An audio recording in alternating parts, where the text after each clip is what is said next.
Hey guys, this is Noxylence, and growing up, South Park was a show that everyone I knew liked, but I myself never did. Have you ever had that kid in class that had a stick so far up their ass that they couldn't take any type of offensive joke well? Well, if you have, then that was basically me, but if you haven't, well, good for you, I guess. I always found South Park too crude and raunchy, and I never understood why everyone liked it so much. Now that I'm older, I had a stick I had my ass removed, so now I can finally appreciate South Park for what it is. An adult animated comedy that shows just how much the human race has regressed over the years. He's out of line, but he's right. That depressing note aside, my newfound appreciation for South Park compelled me to play one of its video game counterparts, South Park The Stick of Truth. And after playing the game, I've gotta say, I honestly loved it. I was surprised by how well made it was and how it captures the spirit of the TV show so well. So today, I want to review the entirety of The Stick of Truth and show you why it's worth playing. With that out of the way, cue intro.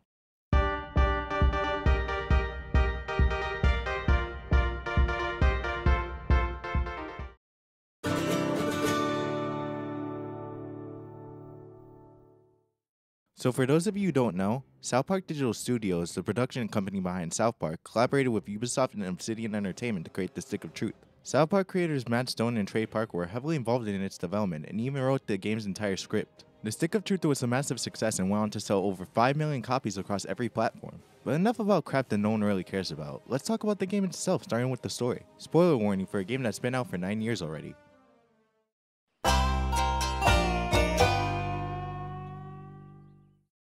The story starts off with your own custom character moving to the town of South Park. After settling in, your character's parents kindly tell you to go outside and make friends.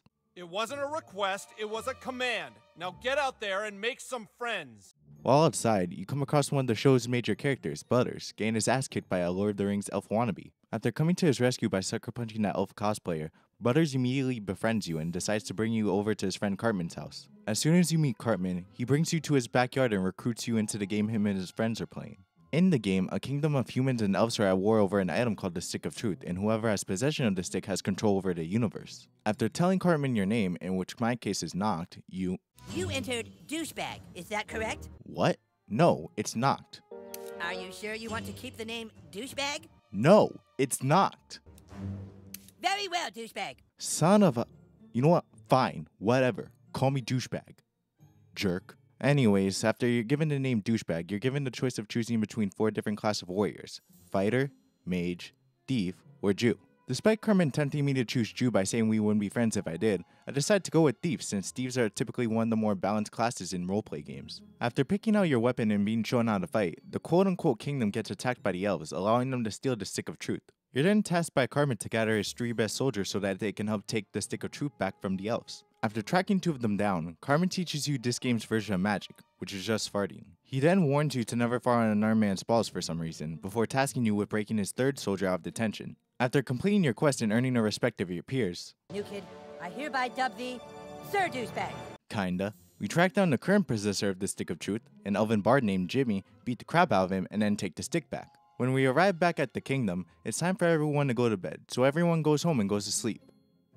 But then something really weird happens. So after going to bed, you get abducted by aliens who then... How do I say this without getting this video potentially age restricted? They stick a probe up your... You know what? I think you get the picture. Anyways, after using the technology the aliens stuck inside you to escape captivity, you decide to help a fellow captive named Randy escape. Using the power of the alien probe to navigate the spaceship, you find a way to help Randy escape captivity. Afterwards, you make your way to the cockpit, somehow manage to take down the pilots of the ship in spite of them having lasers and fire torpedoes, and crash land the ship into South Park. After somehow surviving that crash, you wake up the next morning and prepare to go out and play, only for Cartman to come bursting through your front door in panic. Apparently the government is covering up the fact that an alien spaceship crashed into South Park by saying that they're building a Taco Bell, and because the residents in South Park all share one brain cell, they believe that story in spite of there being video evidence of the spaceship existing. That aside, Cartman informs you that during the night, the elves took the Stick of Truth and tasks you with recruiting the local goths so that the humans can go to war with the elves. Unfortunately, the goths aren't too keen on roleplaying and say that the only way they play is if you can prove that you're a goth. About halfway through your journey of becoming a goth, the elves try to take you to the Elf King. You're given the option of choosing to fight them or let them take you to him, but honestly, it doesn't matter. Whether you comply, you fight and win, or in my case fight and lose, you're pretty much forced to go with them anyways, and they actually tell you as much before getting into the fight. After being taken to the Elf King Kyle, he tells you that Carmen is lying about the elves taking the stick and that Carmen's hiding it so that we can recruit more people to his side, which, yeah, I'm gonna have to stop for a second. How does that make any sense to them? I'm already on Carmen's side. If he wanted to, he could have said, hey, I want to go to war with the elves after they attacked us. Can you go recruit the Goths? And I probably still would have done it. Him lying about the stick makes no sense, especially since Carmen doesn't really tell lies unless he doesn't get his way. Anyways, let's get back to the story. Kyle wants you to recruit the Goths to his side, so he gives you one of his rangers, Stan, and his bard, Jimmy, in order to help you on your quest. After returning to the Goths dressed like one of them, they task you with taking a sign that says F conformist to a PTA meeting and sticking it on one of the tables. Unfortunately, before we can do that, Randy has you infiltrate the spaceship in order to find out what the government is trying to hide. As it turns out, the ship is leaking a green toxin that causes anyone that comes into contact with it to turn into German zombies. They are German zombies. Man, I hope I don't get a strike for this. Anyways, in order to stop an outbreak of German zombies, the government plans to bomb parts of South Park so that the ship can get buried underground. After reporting back to Randy with this piece of information and putting up the sign, the Goths have you do one more thing. Dance like a Goth. By showing your lack of dance skills off, you're able to befriend the Goths and have them come to your side. Now that you have the Goths on your side, you're faced with a choice. Either betray the elves and side with the humans, or betray the humans and side with the elves. I personally went with humans because I found the elf's story to be bogus. That decision led to the humans confronting the elves at the school after finding out that Kyle left the stick in his desk. We storm the school, take down every elf that comes in our way, beat up some zombified hall monitors, and reach Kyle's desk. But before we can try to get the stick back, Kyle confronts us. He gives you one last chance to stop helping Carmen and help him get the stick back, to which I personally said screw that, I'm in too deep already, before mopping the floor with him. Afterwards, the Goths point out that the desks don't have insides before revealing a message written on one of the desks that says, check my locker. The desk is revealed to belong to Clyde, a former member of the Kingdom of Humans who was fired after Jimmy stole the stick of truth under his watch. Once we open up Clyde's locker, it's shown to have a laptop inside with a video recording, revealing that he has the stick of truth and set the elves and humans against each other in order to build his own kingdom. Using the green toxin, Clyde built an undead German army in order to help him rule over the earth. Enraged by this recent development, the humans and elves team up to get the stick back, but before we can do anything, we're all forced to go home because of curfew. After going home and being harassed by a bunch of underwear-stealing gnomes before subsequently beating their faces in, you wake up the next morning and go attend a meeting between the elves and the humans. In order to take down Clyde and retrieve the stick of truth, the humans and elves reluctantly join forces and task you with convincing the girls to join them. While on your new quest, you come across a girl named Annie whose Justin Bieber doll got stolen by some other girls. Showing that you believe in true gender equality, you fight them and make them give Annie her doll back.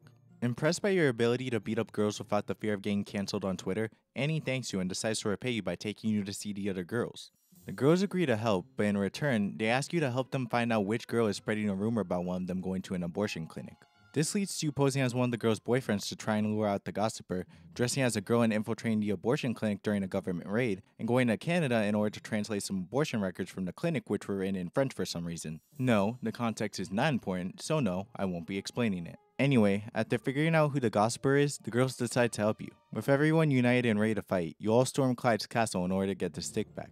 After beating every one of Clyde's forces and disarming a snook that was planted by the government inside a gay man, again, the context doesn't matter, and even if it did, I'd be struck with community guidelines if I tried explaining it, you finally make it to the top of the castle and confront Clyde. Clyde's too much of a wuss to actually take us on one-on-two, so he uses the toxin to revive Chef, a deceased well-loved character of the show's early seasons, into a German zombie, who we then proceed to kill a second time.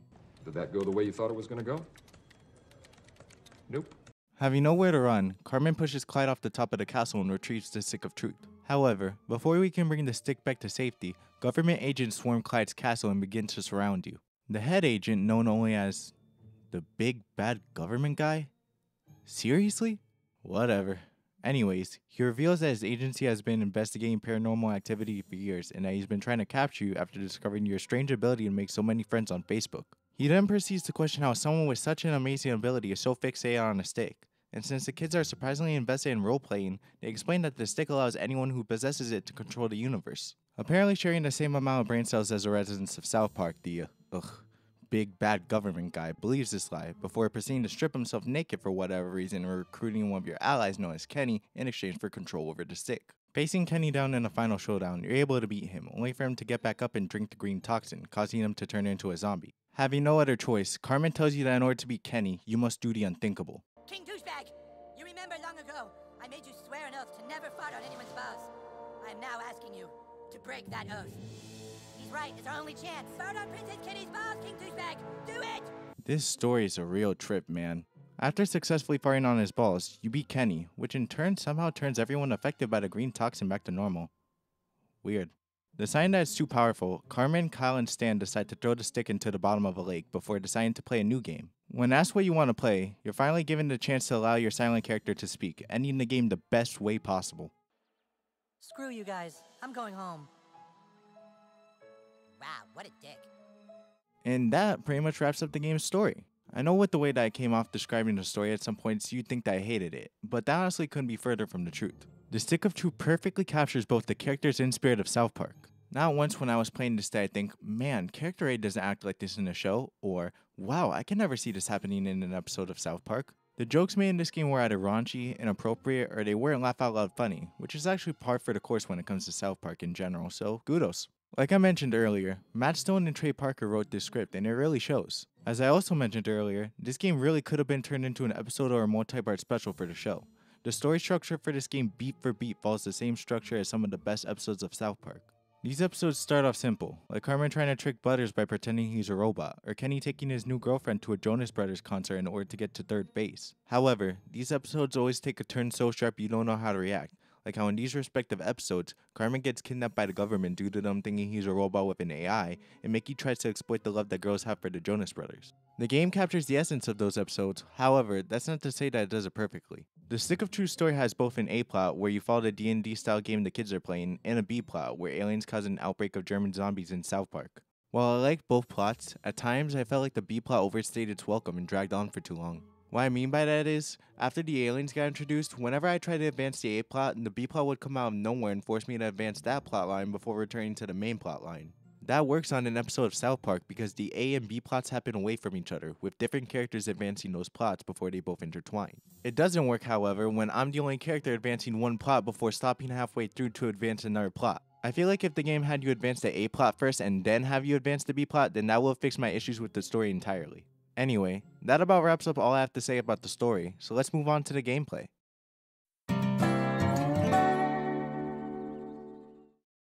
Admittedly, going into this, I didn't think the gameplay would impress me that much despite the good things I've heard about it. Move this man! I know, and I can admit that I was wrong to think that. I honestly loved the gameplay for this game. The Stick of Truth is an open world RPG that has players explore South Park as their own custom characters while also allowing them to level up by defeating enemy NPCs along the way. You can buy your weapons, armor, and potions at item shops that can be found at your home base or by coming across them while exploring the map. Exploration is relatively simple. It's just a matter of finding a place on the map where you want to go. The only downside to it is that the game doesn't have a mini-map or map markers, so you'll have to constantly pull up your map to know where you're going. Learning how to navigate the map effectively is important, as you'll have to travel around South Park a lot when sent to do main story quests, so you'll have to memorize the route that you need to go through in order to get to your objective. In order to navigate certain areas in the game, you'll need to use tools. You're given 4 tools throughout the game, the first one being Shoot, which allows you to use a ranged weapon outside of combat to knock down or break certain items so you can move on to the next area. The second tool is Buddy Command, which allows you to command one of your party members, or buddies as the game calls them, to use one of their special abilities known as buddy abilities outside of battle. Every buddy ability is unique to the party member you have equipped, so Buddy Command tends to be used in very specific situations, like if you need to heal someone in order for them to help you, or if you need to short out some electronic devices. The third tool is the Alien Probe I mentioned while going over the story. This allows you to teleport to certain areas you wouldn't be able to normally reach. However, you can only use this when there's a mechanical eye-shaped device present. The fourth and final tool is Gnome Powder, which you get right after beating the Underpants Gnomes. By using the Gnome Powder, you and your party members shrink down and can travel through mouse holes and vents. This is usually used in order to reach another area you can't go through when you're normal sized.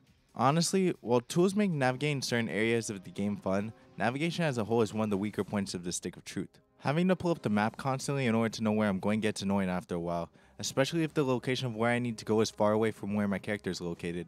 Aside from going on a main quest or just wanting to see all of South Park, the only other reason to explore is to complete side quests. Throughout the game, if you talk to certain NPCs, they'll give you a side quest to complete. They don't have any markers or anything indicating if they have a quest for you. You just have to talk to random NPCs for a chance of them giving you a side quest. This is another of the game's weak points. Why do I have to go on my way to find a side quest when some of them are as simple as picking flowers? Not that I have a problem with the simplicity of them. It makes stopping to do them in the middle of a main quest not feel like a waste of time to complete, and the rewards you get are great incentives to do them. The rewards you get can vary based on what quest you complete. You can get weapons, items called patches, friend requests, and summons. Patches are items you can equip onto your weapons and armor that give certain effects that can help in battle, like increasing the amount of damage weapons deal, increasing the amount of health you have, or dealing out status effects. Friend requests are pretty to the point. If you talk to certain people or complete certain tasks for them, they'll add you as a friend. By getting more and more friend requests, you'll be rewarded with perks, which are passive abilities that will grant you powerful buffs and effects, such as receiving less damage when you're on the brink of death, or dealing more damage when you attack before your enemies can. Summons are incredibly powerful characters that you can call upon in battle. By completing one of 4 side quests that revolve around that character, they'll give you an item that allows you to summon them to the battlefield and annihilate your enemies. Summons can only be used once per in-game day and do not work against bosses, so be careful how you use them. Personally, I never used perks until post-game, and I only unlocked the summons during the post-game as well. That being said, I still had fun using them, and I can only imagine how useful they would have been if I had them during the main campaign. Now let's move on to the best part of the gameplay, the combat system. The Stick of Truth has turn-based combat that allows you to have only one of 6 buddies battle alongside you in combat. However, you can swap them out mid-battle in exchange for their turn. Hitting an enemy first or an enemy hitting you first in the overworld will cause a battle to commence. If you hit your enemy first, then you and your buddy can attack first. However, if the enemy hits you first, then they and their allies attack first. Combat is based on command reaction, so if you time the input of your attack at the perfect time, you'll be able to maximize your attacks. But if you input your attacks too slowly, then you'll deal the lowest amount of damage possible. Similarly, if you time the input of when you need to guard, you'll be able to take significantly less damage. But if you do it too slowly, you'll be taking the full brunt of an attack and risk death. You and your buddy have 2 types of attacks: basic attacks and special attacks. Basic attacks are just attacks that allow you to hit enemies with your melee or ranged weapon. Special attacks are powerful attacks that are unique to your class of fighter and to your buddy. Whenever one is used, it costs a certain amount of power points, or PP for short, and many of them dish out status effects to your opponents. Your PP automatically refills after battle and can also be refilled during battle using items called power potions, which you can buy from item shops. Oh, speaking of status effects, now might be a good time to talk about them. Status effects are effects that can affect you positively and your enemy negatively in battle that are caused by using certain weapons, patches, and special attacks. Some positive status effects include increasing attack and defense, regeneration, gaining an extra turn, or immunity to specific negative status effects. Some negative status effects include gross out, which forces an enemy to throw up and lose a large amount of health every turn, burning, which sets an enemy on fire and causes them to lose a decent amount of health for 3 turns, and bleeding, which causes an enemy to lose a small amount of health for 5 turns. You'll need to watch out because your enemies are also capable of using positive and negative status effects when they use certain attacks or moves. In addition to normal and special attacks, your character can use magic, which, as I said earlier in this video, are just farts. Magic attacks can not only cause an enemy to get hit with the gross out effect, but can also cause them to get hit with an additional effect that varies depending on which attack you use. There are 4 different magic attacks that you can learn throughout the game, the first being Dragon Shell. Whoops, wrong clip. Dragon Town! There you go. Dragon Shell is a large fart that stuns your enemies. Pretty basic, but gets the job done. The second magic attack, Cup a Spell, allows for you to cup your hand near your butt, grab your fart, and throw it at your enemies, which causes you to aggro them. The third magic attack, Sneaky Squeaker, allows you to control the direction of where your fart goes. Once it bursts, your enemies will get distracted, leaving them wide open for attack. The final magic attack, Nagasaki, is the strongest of them all. You let out a fart so powerful, it blows away your enemies. However, that doesn't mean that enemies are incapable of surviving this attack. On top of using these individual attacks, you can also use magic while using basic attacks, which increases your attack's power while also allowing for enemies to get grossed out. You can only replenish your magic power by consuming mana potions during battle, so it's best to buy as much as you can from an item shop.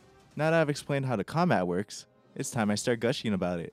I absolutely love the combat system for this game. It's incredibly satisfying to land perfect attacks and perfect blocks, and incredibly frustrating when you don't time your attacks and blocks correctly.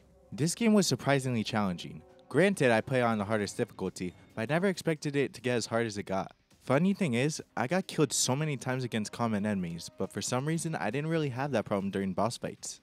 Actually, I only ever struggled with one boss fight, but even then it only took me like 2 or 3 tries to beat him. Whenever I got killed, it always felt like it was my fault. It never felt like the game was being unfair. It just felt like I needed to focus on landing my attacks on time and rethink my strategy whenever I died too often, so I did. All the buddies were fun to control, and their abilities were fun to try out too. What I also enjoyed about the buddies are the references that come along with battling with them. Whether they reference the show through mid-battle dialogue or through their special attacks, it was always nice to hear them referencing the show.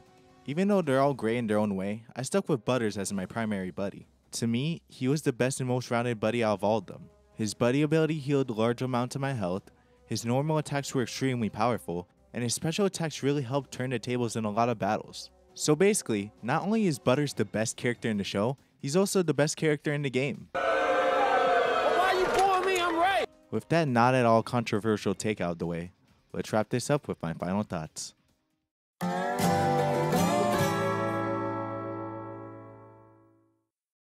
What the? Oh, really funny, Joe. You're lucky I can't run this channel by myself, otherwise you'd be back living with your mom. Ugh, sorry guys. My producer Joe likes to think he's a comedian, even though the only funny joke he's ever told anyone was his life story. Now where was I? Alright, final thoughts. Overall, I really enjoyed South Park: The Stick of Truth. More than I thought it would, to be honest. The game's story was crazy, dark, gross at times, and made less and less sense the more it went on. Just like the show, which is why I really love it. There were times that it dragged on, but aside from that, it was really enjoyable. The gameplay was amazing. I may have my gripes with exploring, but I loved being able to walk around South Park and meet the characters from the show. The combat was both fun and challenging, and even though my character died a lot, I always looked forward to the next battle. If you're a fan of South Park and RPGs and haven't checked this game out already, then I highly recommend that you try it out. If South Park makes you feel uncomfortable, then despite the gameplay being fun, I don't think you'd enjoy it. Even if you skip the cutscenes, there are things that you can't avoid even in combat. With all that being said, thank you so much for watching. If you liked the video and want to show support, like, comment, subscribe, and follow me on Twitter and Odyssey. I want to give a big shout out to Modest Neko for making a South Park version of my avatar that I'll be using in my thumbnail. Also, from what Joe's told me, she also made something else for when I reviewed this game's sequel, so look forward to that. She makes great South Park style characters and even has a South Park fan animation on her channel that is really well made, so you should definitely watch it. Have a good night, and until next time, screw you guys, I'm going home.